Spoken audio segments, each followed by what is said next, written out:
24-25.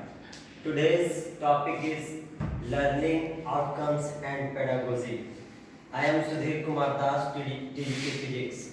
So, what is learning? First, learning is acquiring some new knowledge that we gain from experiences, new reading skills, reading text, new things, and many things. Basically, learning is change in attitude, behavior, skills, and personality. So, let's look at the definition of learning. Learning is acquiring new knowledge, experiences, behavior, and something new to implement in daily life to perform any work. Means by learning new thing, we can change the behavior also.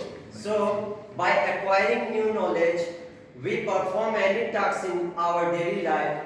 We can change the attitude, personalities, and many things to do something or particular work in our daily life. And how we learn something. So the learning, there are various types of learning, that is cognitive learning, behavioral learning, social learning, experiential learning, constructivist learning, and situational and self-directed learning. Cognitive learning is based on memory. That means Hindi में इसको हम लोग संज्ञानात्मक विकास भी बोलते हैं, जो कि हम लोग अपने बुद्धि से सीखते हैं किसी भी अनुभव को प्राप्त करने के बाद।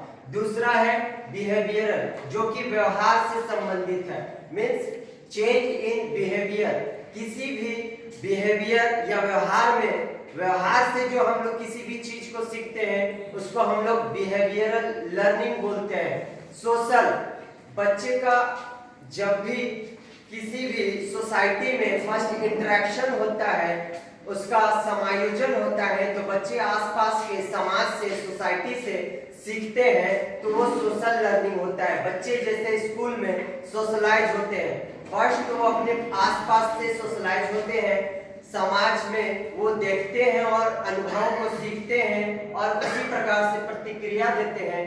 बच्चे विद्यालय में आने के बाद से सामाजिक क्रियाओं को सीखते हैं। उसके बाद है एक्सपीरियंशियल लर्निंग, अनुभव के द्वारा सीखना। किसी भी कार्य को अपने पूर्व के अनुभव या नए अनुभव से प्रत्येक दिन नए नए चीजों को सीखने की जो प्रक्रिया है, एक्सपीरियंशियल लर्निंग के अंतर्गत आती है। दूसरा है कंस्ट्रक्टिव। कंस्ट्रक्टिव का मतलब होता है संरचनात्मक, जो हम हर दिन अपने से किसी न किसी चीज की संरचना करके, मानसिक संरचना करके या व्यवहारिक संरचना करके उसको सीखते हैं, तो वो कंस्ट्रक्टिव लर्निंग कहलाता है। दूसरा है सिचुएशनल लर्निंग। हम लोग जानते हैं कि किसी भी सिचुएशन, हर समय इंसान के सामने अलग अलग सिचुएशंस होती है, अलग अलग स्थिति परिस्थिति होती है, तो उस परिस्थिति के हिसाब से स्वयं को ढालते हैं और सीखते हैं, तो ये सिचुएशनल लर्निंग के अंतर्गत आता है। दूसरा है सेल्फ डायरेक्टेड लर्निंग। स्व, हम लोग खुद से भी कुछ सीखते हैं कि हमें किस प्रकार करना चाहिए किसी भी चीज को, किस प्रकार की किस जगह में बिहेवियर करना चाहिए, किस तरह का व्यवहार करना चाहिए, क्या बर्ताव करना चाहिए, क्या कुछ ऐसा इम्प्लीमेंट करना चाहिए जो कि हमारे दिन ब दिन प्रोन्नति के लिए हमारे लिए सहायक हो। टीचिंग लर्निंग साइकिल, ये जो सीखने की प्रक्रिया है, ये एक चक्र के रूप में होती है। जैसे हम किसी चीज को सीखते हैं और उसका यदि हम प्रतिपादन नहीं करते हैं, तो वो सीखा हुआ चीज व्यर्थ है, जब तक कि ना हम उसको एक मूर्त से अमूर्त रूप प्रदान करें। जैसे लर्निंग आउटकम्स, जिस चीज को हम सीखे हैं, किसी भी अनुभव को प्राप्त किए हैं, उसका क्या फल होगा, दैनिक जीवन में उसका क्या उपयोग हम लोग करेंगे।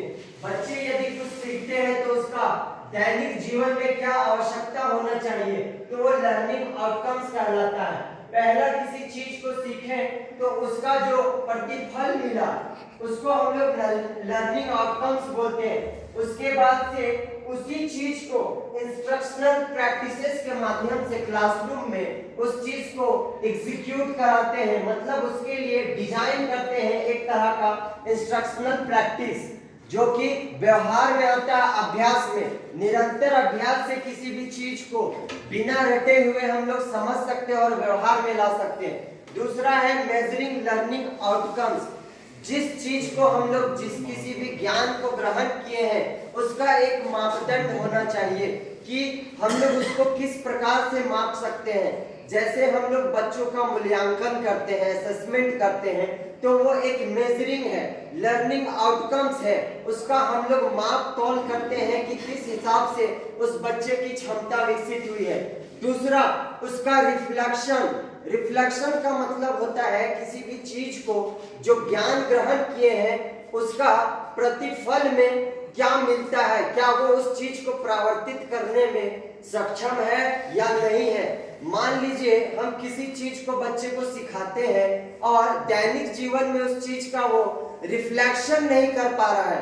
मान लीजिए हम उसको पढ़ने के लिए सिखाएं, रीडिंग स्किल डेवलप करना चाहते हैं, यदि उस बच्चे में रीडिंग स्किल डेवलप नहीं हुआ, उस चीज को परावर्तित नहीं कर पा रहा है, ठीक से पढ़ना नहीं सीख रहा है, तो हम समझेंगे कि आउटकम उतना हम लोग का सफल नहीं रहा। नेक्स्ट है learning outcomes and the process. हम लोग कैसे इस लर्निंग आउटकम को और अच्छे तरीके से कर सकते हैं।